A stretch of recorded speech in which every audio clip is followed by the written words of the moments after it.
Back once again for the renegade master. Back once again for the renegade master. Back once again for the renegade master. Back once again for the renegade master. Back once again for the renegade master. Hello my renegades and welcome back. And what are we getting into? We are getting into Love is Blind Habibi. We are now on episode 5 and it is the aftermath of the night before with the fight between Chafic and Simo. And you know what? Men and their egos. Men and their egos is all I'm going to say. But before we get into this video, as I always ask, please hit that subscribe button. Please hit that notification button so you know I'm doing videos. Please comment, like, share and do all the good things that you do, because you know I am on the road to 1K, my people. And I would like to welcome in all the others that have decided to join this little renegade army of mine. I thank you all for rocking with me thus far. I am happy to say that my numbers are climbing, and that's what I like to see. It is, because it showed me that you guys actually listen or like the guff that's coming out of my mouth, which I'm happy about. Okay, enough of me doing whatever. Let's get into this video, shall we? So we kind of see how things went down with Chafic and Simo. I mean, day one, and Simo and his loudmouth is already getting him into trouble, which I knew was going to come at some point, because Simo just couldn't keep, you know, he had to start some kind of bullshit somewhere. So basically Simo was saying towards Chafic and about Chafic that his mother and father taught him to be respectful, and he believed what Chafic was doing was disrespectful. Well, actually no, Chafic was actually defending himself and his relationship, because who told Simo to go to Dounia and start talking a load of codswallop in Dunia's ear after Chafic had just spoke to you? So Chafic knew who the fuck you were speaking about, and I don't know why Dounia is acting all innocent when Chafic already done come to her and told her what was up when it came to know at the end of the day. So there shouldn't have been no bad blood there, is what I'm saying. So basically Hajar believes that Simo gets angered too quickly, and I was like, you think, my girl, after all this time you sat in the pods with that man, only now you just realise this man gets angered quickly? Lord of mercy. So I think only now is when Hajar's realising how toxic this man actually is and can be, especially towards other people. So Dounia says she's shocked as she's never seen Chafic in a situation like this. And I'm like, well, you wouldn't have, because you've been in the pods. At the end of the day, even though you've been in the pods, you could kind of tell that Chafic is the type of person where he will battle back against people if he sees wrong being done to him. Chafic was absolutely in his right to be pissed at Simo, because at the end of the day, I've told you something in confidence. Who are you to go back and tell my woman anything at the end of the day? That's how Chafic is seeing it, because he's seeing it as Simo wanting to cause problems and issues between him and Dounia. And I think that's how it all happened and melted about, and I think that's what Simo was aiming to do but didn't get what he wanted. So let's just put it this way, the producers didn't even seem to step into that fray to calm anything down at all. They just let it happen and see what would happen. So Hajar believes that Simo is immature and makes mistakes with the people around him. And now that he and Chafic are in some beef, and I'm just like, do you know what though? You're immature too. Hajar's immature too. So as I said, with them two, it's real, recognises real at the end of the day. So she basically says doesn't know where she fits into that situation. So Simo basically turned around and said, I had a problem and believed that Hajar didn't support him. So he said he can't have a woman that stands up with him. And this man literally up and left. This man literally up and left her. Didn't say hi, bye, nothing, knuckle out, nothing to her. Just literally left. Said he ain't going to do it no more and left her. And Hajar found out that he'd left from the producers telling her, when she was standing there waiting for him to come in and meet with her so they could talk. And he just left, which was rather rude of him. I mean, what did he want her to do? Like step in the melee and literally say, I'm going to fight and battle against your side even though I know that you're in the wrong? That's not what us women do, I'm afraid. No. So in that scenario, I'd have Hajar's back. I would have kept out of that bullshit. Or I might have gone over to him and said, well, why are you causing this ruckus for? Does it need to happen? Why don't you come away, relax, calm down, and then go and speak to Chafic once everything is calm, and see if you can't put yourself back on an even keel. Speak some sense into the man. If I've done that and then the man isn't listening or reasoning or hearing the sense that I'm speaking, then I'm going to let him have it, because I ain't going to get involved in the bullshit. So I ain't going to be mad at Hajar for what she did at the end of the day. Hajar is shocked by this, basically, and basically said it's his loss. So she's putting on the bravado. The producers did her greasy after that, because what they did is they showed a clip of Hajar telling Simo that she will be broken if a guy leaves her for no reason, and Simo did just that. Simo literally did just that. He left her for no reason, really. All I can say is that I'm the type of person where I'll step into the fray for my peoples, but if they are not willing to listen to sense or come away from that situation and talk about it when you're a little bit more rational and calm, and they ignore me, then I'm going to leave them to it. I am going to leave them to it at the end of the day. I already knew it was not going to work between Hajar and Simo. Like, we all knew it was not going to work between them two. So I don't think Hajar will ever find someone of substance, because in essence, I know she probably isn't this way to her friends, but what we've been showing on this screen, she's an awful person. And so's Noor. So's Noor as well. Like, seriously, they're on that same level of evil bracket. The devil done touch them in these episodes, I'm telling ya. So Hajar basically says that it's childish that he's gone off, which it was. It was absolutely throw all my stuff out of the pram, stomp my feet, throw a tantrum and walk away. That's what essentially what Simo did. He was literally, like, you know, acting like a man-child in that scenario, to be honest with you. So she said basically that she will not cry over a man or feel sad over a man she just met. I think Hajar doth protest too much, but hey-ho. I think she's definitely hurt by the actions that he took, but she just is not going to show it on screen. She's definitely going to save face on that. So then, who should crop up but Asma and Hatab? So it looks like they've worked things out. So let's hope that Asma and Hatab are on the same page, because I don't fully trust Asma after what she did. Yes, I understand that if you are unsure, then you need to give yourself that little bit of time. But my thing is she became unsure when she saw Hatab, which was a little bit shallow in my books, to be honest with you. So Asma is saying she wants to try and work things out with Hatab because he's a great guy. She says that she was very, very stressed at the meet, and Hatab did say that it showed, so he is giving her grace in regards to the decisions that she did make. So she said after the reveal, she needed time to calm down. And this is why I said, I told you that Asma didn't look at Hatab and say, oh my God, I want this man. She looked at him and said, he is not my type in the slightest. Oh my God, what am I going to do next? And then panic set in for her, basically. So she needed that time.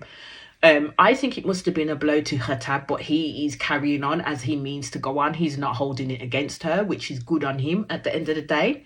And then the producers do it again, because they show a clip of Hatab asking Asma what physical attributes she likes in a man. And Asma said she would usually go for a fit man.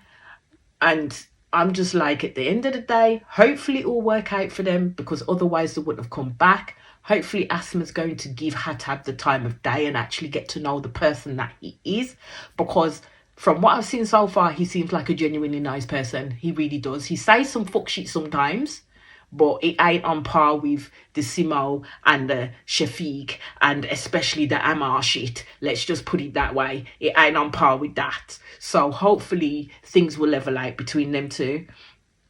So even when Asma is talking to Hatab, she still can't not talk about the weight talk, basically. So she talks about herself in regards to that, in that she says even when she becomes very fit. Sometimes she says I go a little bit overweight. And I was like, really? Where my girl? Because you are literally so flipping tiny. You're like a fucking twig at this moment. She doesn't know what overweight is. Let's put it this way. For Asma, to me, when she was talking to Hatab, when they first came back in, it just seemed a little bit condescending. Especially when you know that Hatab is a bigger man and he sat there in front of you when you're there talking about your flimsy little piece of weight. And I'm like, where? It would have been half a leg. Do you know what I mean? She wouldn't have put, where would she have put the weight on? Seriously. So Asma really called the reveal a misunderstanding.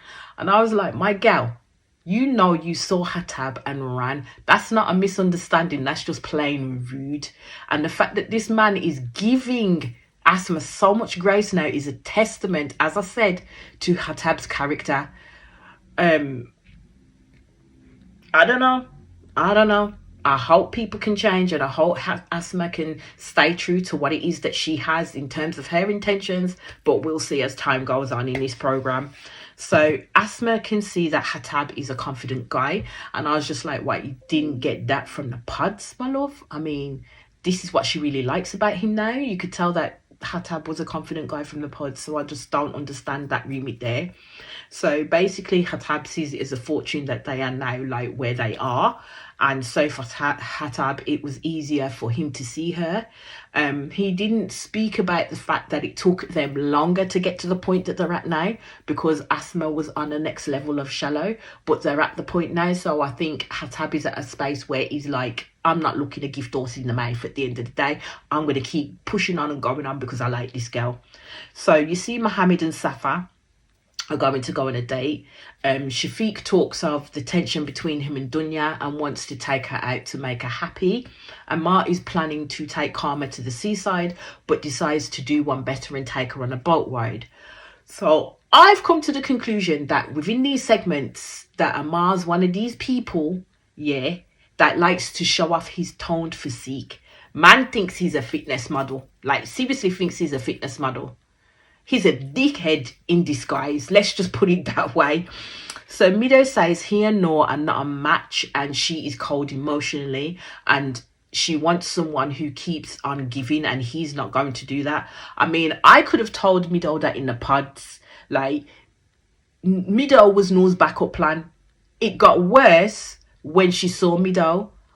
I mean, Noor's shallowness is more in the depths than what Asma's is at the end of the day, because Noor is a very callous person. Let's just put it that way. That's how she's coming off on screen. I mean, it hits new depths for me, to be honest with you. So he basically wanted to meet with her to set things straight. So I was like, okay. So she comes down, and again with this innocent air, and basically acts like, speaks softly spoken when she knows she doesn't speak that way, because we've heard her be rough and tough when she's angry and when she's not happy with things. So I know for a fact that this girl puts that air of on. She puts it on. So now she starts to take on Mido's tone, right? Because Mido's tone was like, I ain't playing with ya afterwards. And Mido was not jovial in the slightest. He wanted to get down to the brass tacks of it and start getting shit spoke about, basically. You could see then at that point, Noor was a little bit more wary of her surroundings. Let's just put it that way. So I said that this soft-spoken routine that she does isn't going to work for her for long, and it ain't working on Mido at the end of the day, because Mido is on a vendetta. He's on a mission to basically get out what he needs to get out to this woman. So Mido is done. He didn't even want to have breakfast with Noor, so he ate previously, and Noor appears shocked. I don't know how Noor, after her behaviour, really doesn't see why Mido is upset with her. Doesn't see it in the slightest. So Mido is being very short with her, so I'm hoping he gets to the point rather than drawing it out, because that's what he was doing. So basically it comes out that Noor stayed up late with Hajar, and Noor said yes because she was being a great friend, and that Hajar was also upset by what happened last night. So Mido says, okay then, so you were there healing each other's wounds, and he says it's so freaking blasé that you know some shit is about to go down. So Noor picked up on the fact that Mido was mocking her, and he said, nah, I'm not, but really he was. He was mocking the fuck out of her.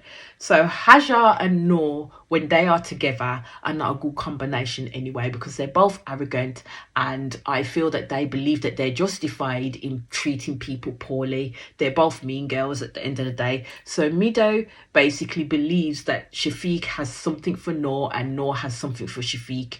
And this is why Mido is basically out in the cold, because he is getting it wrong at the moment. That technically hasn't been shown between them two at the moment with Chafic and Noor. I haven't seen it. I don't think that's the case, but this is what Mido is thinking at the end of the day. Because don't forget, Noor at the party where she met everybody else was, when she went to speak to Chafic particularly, was ha, what she doesn't do with Mido in the slightest. So yeah, it was weird. So Mido basically read into the gift that Chafic got from Noor when they were in the pods, and the fact that she came there with him, accepted his proposal, but didn't give him anything compared to how she was with Chafic. So and then he says when she comes to him, she's fucking quiet. She's like a church mouse, which is not her, and he knows it's not her. So Noor does not operate on the same frequency of energy with Mido as she does with anyone else, especially Chafic at the end of the day. So Mido is making those comparisons. So Mido says it's better they go their different ways than disrespecting each other. So Mido after that then sits back and puts his sunglasses on as if to say, you are now dismissed. I'm like, dude, that was a little bit rude, but okay, on point. Okay, on point, because I do see where you're coming from, but it was still kind of hella rude to Noor. So Noor, of course, will not accept responsibility for how Mido would come to these conclusions. As she says, I can't keep saying the same thing, and she means about getting shy, not giving eye contact. Noor, you're full of it. You're absolutely full of it, because everybody's seen you act every different way with every person up in there. So that's how I know this girl is full of it. She was not shy talking to everybody else in the last episode, but come and again, go to Mido and you're like, bollocks. So Mido is hella het up, yeah. Noor wanted to say something and then she would leave, but Mido was already up, taking off his mic pack and telling her, I'm done. So you might as well come with it. I am done. He told her, I listened to you yesterday, and he didn't want to do it no more. I was like, fucking these people are next level. These people don't care. They just don't care. So at this point, you could see Noor looking at the production crew, and she didn't know what to do. She did kind of look uncomfortable at this point. Now, I would say, I do get that Mido is upset with Noor and her behaviour, but there is no need for him to then cheapen her and disrespect her in the way that he's currently doing right now. I thought these men have no decorum or respect at all when it comes to the women after they feel that they've been, like, hard done by them. They become hella disrespectful towards them. So you have first Simo walked because he felt Hajar should have co-signed his bullshit that he started, and now Mido is literally throwing Noor away like they old rubbish. It's too much. So far, that's Hajar and Simo done, and Mido and Noor done, but Noor and Mido still stay. Like, they still stay there, so I don't know how they still manage to stay there, yeah, and it not be finished in the slightest. So Dounia basically wants to know more about Chafic and the Noor situation within her date with Chafic, which is right, to be fair. She does have her concerns about Noor, and Chafic has already told Dounia that Noor is not his type per se. So Dounia did ask him why he answered the messages from the Instagram. Conversation itself was banal, because I'm like, that's a moot point, because it was done way before he even come to this show or was even thinking about this show. It was years before he even fucking met Dounia, so that was a stupid question to ask at the end of the day.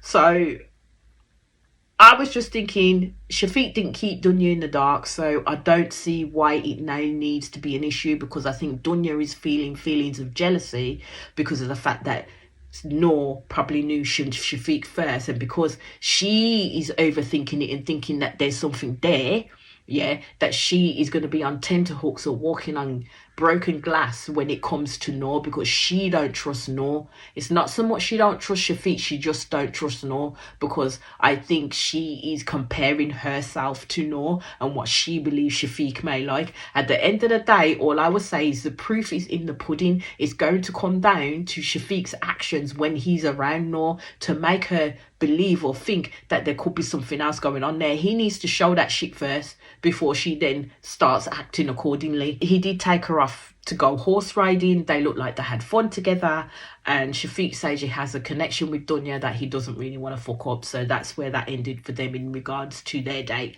So then we go to Ammar and Karma to go on their date, and I was like, okay, we'll see how this turn out. All I'm gonna say is their date was cheesy as hell. I mean, they were on a boat, this boat, they stood at the front of the boat, arms wide, like they were in Titanic. And he was going on about how she deserves all of it and more. And it was all the I love yous.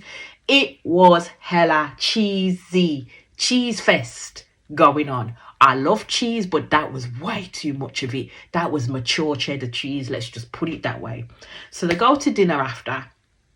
And it is continued, just cheese after cheese after cheese. I don't know if Ammar's believing all the things that he's saying right now, but I think this is akin to love bombing. This is why, and the reason why I'm going to say it's akin to love bombing is because of the behaviour that he shows within the conversation that he has with Karma, which was then started to get into controlling territory. It was really, really bad. So Karma basically turns around and says that their decision is uncertain for both of them. Ammar didn't like to hear that at all because he thought he had Karma on lock. That's what he thought, yeah.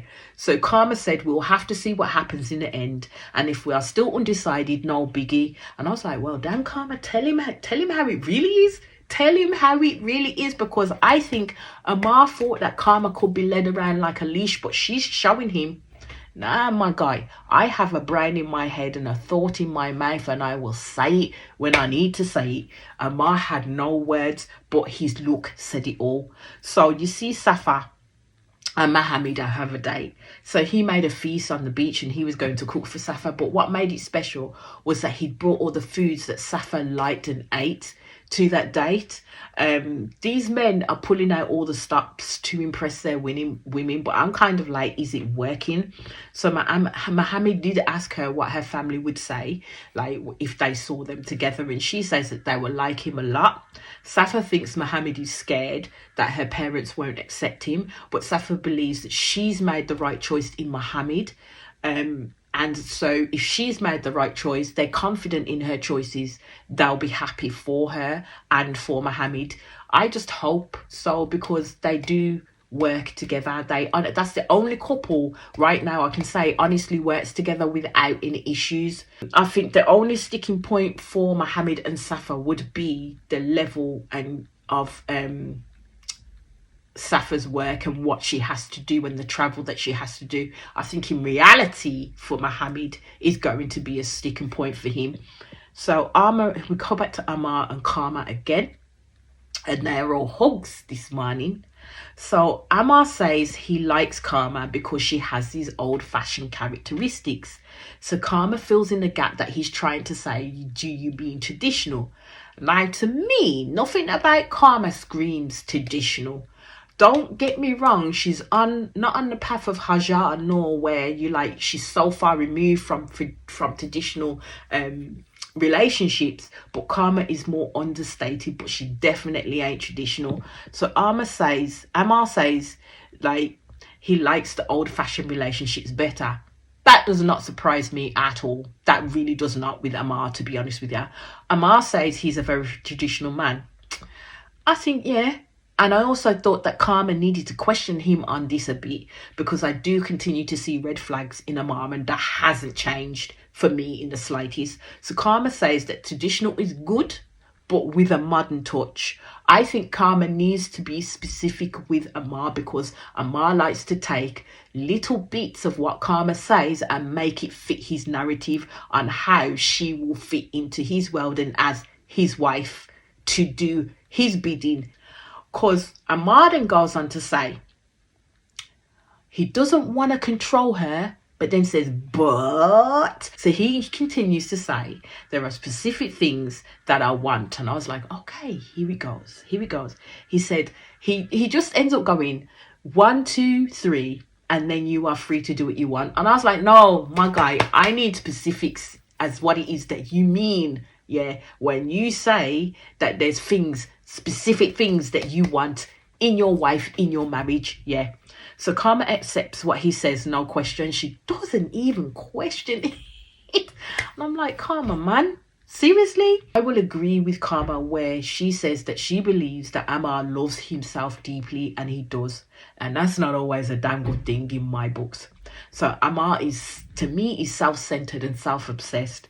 So Karma sees something in Ammar. And I'm like, yeah, arrogance, my guy. So here it goes. I knew the penny would drop somewhere. Karma is explaining what she does, and she loves theatre and business. So Ammar told her straight away that she needed to just concentrate on the business side. She said she wants to do both. Instead of Ammar saying to her, I will support you no matter what, that man went and straight away he says, what do you mean you will do both? Explain. I thought, excuse the hell out of me, my guy, but who is Ammar really? Like, for real, who are you? And to question what it is that she wants to do. So Karma says she will go back to acting. And here goes Ammar bringing up her dancing. He says if you're dancing, you're only doing it in front of the mirror. And I thought, this man really sat in this girl's face not seconds ago saying that he didn't wish to control her. I was like, Karma, my girl, run for the damn hills now while you have the chance. This man keeps showing you who he is. Don't trust the cheese, cut the mustard and run. So he basically said that if Karma was a painter and she had an exhibit, he would be proud, he would go yada yada yada. But if she was a dancer, and we ain't talking exotic dancing people, he said he would not show up at all. So this man, yeah, wants to be her husband, but he wouldn't show up at all in any capacity, just as she would for him. Ammar basically said that he wants a woman to live in a gilded cage, to be let out by him alone, and to be admired by him alone. That's how I'm putting it. That's how I'm seeing it with this man. This man is an absolute Fruit Loop. Let's just put it this way.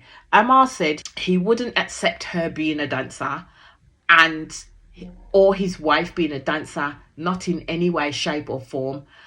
It's a big X from him, is what he said. So he said we need to agree on this topic, or it's an X. And this is where he goes into the obnoxious Ammar that we saw in the pods. He tells Karma she should look at his way as his wife, yeah? And as Karma would not be able to do anything he wouldn't approve of. Screaming, control. I thought, Karma, you have your answers. Get the hell out of there now. All this man wants to do is just control the person that he's with, yeah? And his wife needs to follow in line into what everything he says is correct and true. If he does not agree with what it is that his wife wants to do, then she cannot do it, is what he's saying. So I swear, if Karma tries to find a good part in this man, at this point, there is no helping her to see the light at the end of the day, because Ammar's red flag is at full mast now. I mean, no wonder why this man does not have a wife and had to come on a show like this to try and find one, because, goddamn, Lord have mercy. So Karma goes in to explain her stance on performing. I thought, Karma, this man don't give a crap about your view and perspective. Let the man back in the pond for the others, because he ain't for you. So after all this, the man gets angry, you know, and he says, I get angry when someone argues with me like this. If I don't tell you that I don't like if I tell you that I don't like something, you are supposed to say, okay. Nah, why was my blood boiling at this point right now? Like right now, I thought, Karma, if you don't get your ass away from this abusive man, I swear down, this is not normal behavior. Obviously, Ammar cannot hear how the hell he is coming off. It's gross and absolutely disgusting. So he says in his VC, he is the head of their future family. So Karma is not supposed to argue back with him. And I was like, oh, what, Ammar? Or what? Nah, this man had me going at the screen. This man had me full on pegging at the screen like I wanted to box straight through it to slap him in his face. Where does Ammar get off? Yeah, he may be good looking, but this man is toxic to his soul, like fully toxic to his soul. And until he works on that, yeah, he needs to keep away from women. Like, seriously, keep away from women. He wants control and power, and Karma is still sitting there battling with this man. And he looks like he wants to give her one swift to shut her up. I was like, Karma, you in danger, girl. You are in danger. So you see the time move on and you get the remaining women meet up. And I was like, okay, Noor was there. And I was like, well, why is Noor there? Because Mido walked away from her. I don't know if Noor wishes just to have airtime at this point. So Dounia is worried that although her and Chafic have good communication, she speaks from the heart and she may end up like Hajar. And I thought, my gal, no, you won't end up like Hajar because Dounia does have a good heart. Noor ended up the way that she did because Hajar and Noor's souls are not nice. They don't know how to treat people. Simo was an arse, so it was good they let each other go at the end of the day. So Noor was calling Hajar spontaneous and didn't believe that Hajar was rude or obnoxious.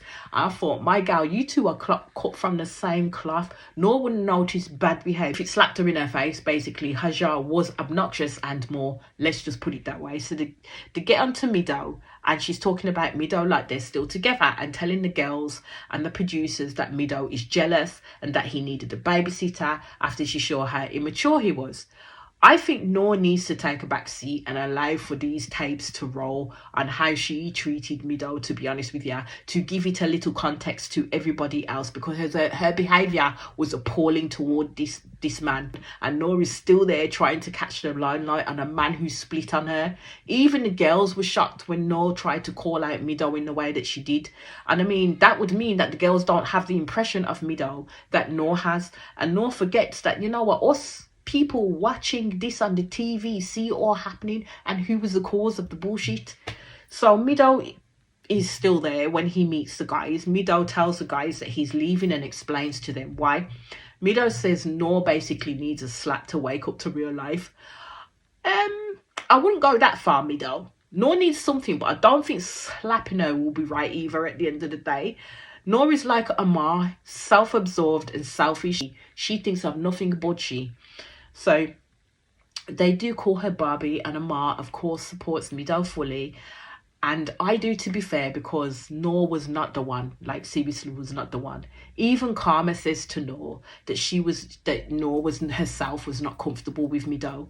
Noor still thinks that her and Mido have a lot of time and she doesn't really want to rush things. And I'm like, love, Mido's gone. Mido gone, so that means you're going to be pegging your 2 foot out of their necks, because that's it for you. So there's 3 guys left and 3 girls left. I think Mido had to go because he believes that Noor still has feelings for Chafic. He ain't even telling Noor that he's leaving, so he's going to do a Simo. And I don't know how Noor was going to find out. I thought it was going to be from the producers. And you know what? I do love that for her, to be fair. She needs a whole personality adjustment for real. So Dounia lets out to Noor, while they're all sitting together, that Chafic basically told her that she knew who Noor was beforehand. And I thought, that's my girl. Let her know. She wasn't, because Noor wasn't going to say a damn thing, because she must have thought it was a little secret. But little did she know that Chafic had told Dounia about it. So Noor, instead of talking back in regards to what Dunya's asked, turns around and smiles and asks Dounia, is that why she got upset? And I thought, what in the shit stirring pie is this woman on, seriously? Noor says she didn't know Chafic by voice in the pods at all, and when Dounia continues to tell her what her problem was and that it is not who Chafic is with, she begins to laugh and smile. And I'm just like, yeah, Noor would have got egged up in there. Like, I'm telling you, because she's full on arrogant.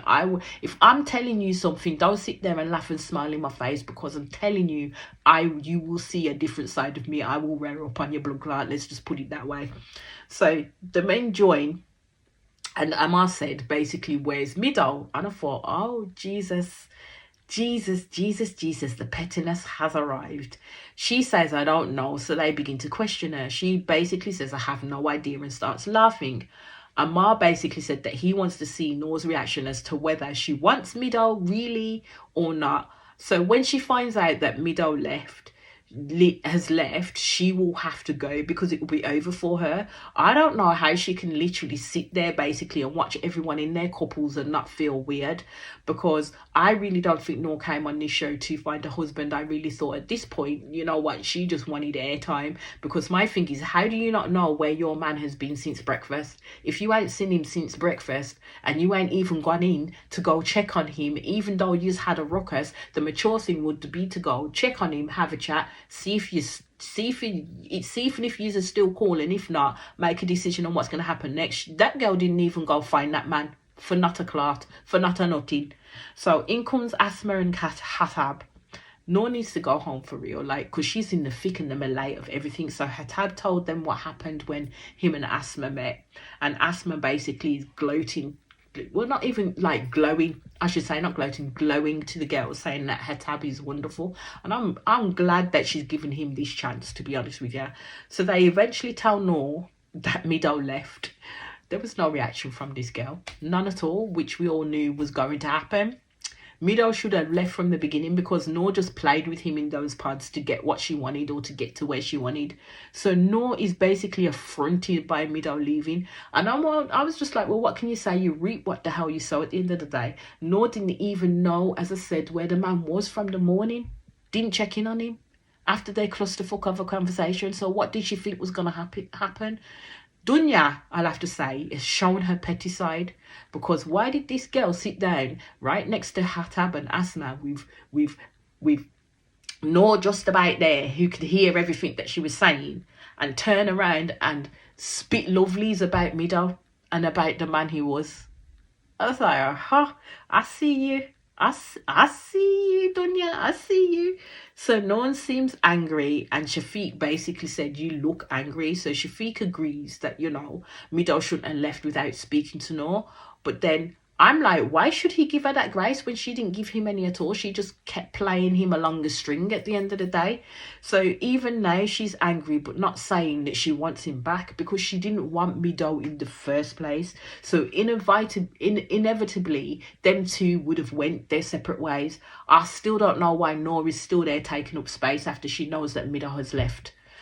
Anyway, Dounia is getting pissed that Chafic is talking to Noor, and she basically sits down out loud and says, I'm going to kill him. So she goes over to Chafic, sits on the chair. Noor gets up and moves over to the other chair, but still in their proximity.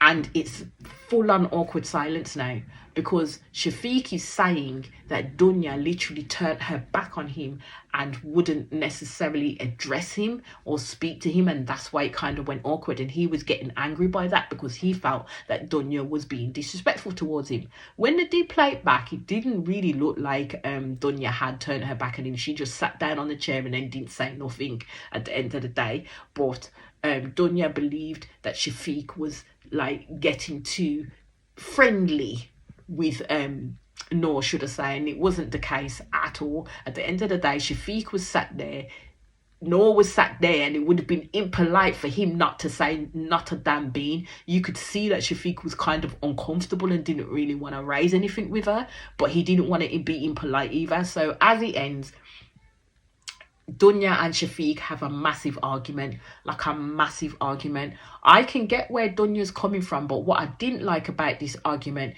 is that Chafic wasn't really listening to what Dounia was saying. Dounia was literally not able to get her words out coherently, because at the end of the day, she had Chafic keep invalidating her reasons as to why she felt the way she did, and keep interrupting and overriding her, so not allowing her to get her words out. And then on top of that, Ammar decides to come over, to try and be like, the mediator between the both of them. And even himself, when he was explaining away in regards to what she believed she saw in respect of Shafiq's behaviour with Noor, wasn't letting Dounia speak either. Dounia just felt that she had a negative vibe coming from this dude that she didn't like at that point in time, and she couldn't put her finger on it as to why in that sense, but yet they kept on coming at her, and I just felt what needed to happen is for them to just back off. Chafic needs to calm his shit down, because Chafic and Dounia, when they get going, they get to a plateau where they're both and neither one are listening to each other, and it doesn't make for a conducive conversation at the end of the day. So basically that's where that episode did end. I'll come back in quick succession with the next episode, but it did turn around when Dounia did say that she felt bad vibes in regards to Chafic at the moment. Chafic is now, coincidentally, after having that conversation with Noor, confused about what he wants to do next. And he needs time. What a coincidence. Anyway, my renegades, my people, everybody else in between that watches my channel, that is where this episode ended. I'll be back in quick succession with the next episode, and all I will say is peace out and speak to you soon.